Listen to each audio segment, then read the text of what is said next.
Samajwadi party के उम्मीदवार अब्दुल समद सेठ और रियासती कारगुजार सदर सैयद मोइन ने पीर बुरहान नगर में पैदल रैली निकाली। बीएसपी और समाजवादी पार्टी के मुश्तरका उम्मीदवार अब्दुल समद सेठ और रियासती कारगुजार सदर सैयद मोइन ने शहर के मुख्तलिफ इलाकों में पैदल दौरे किए। हजरत पीर बुरहान नगर में पैदल दौरे के मौके पर आवाम की जानिब से इनकी गुलपोशी की गई।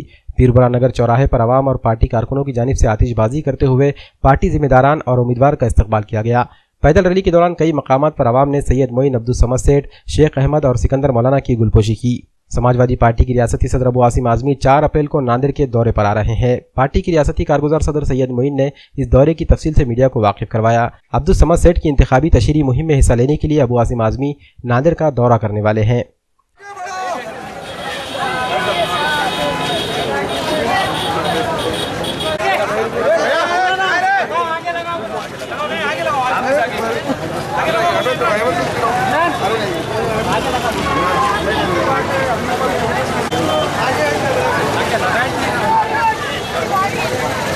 समाजवादी पार्टी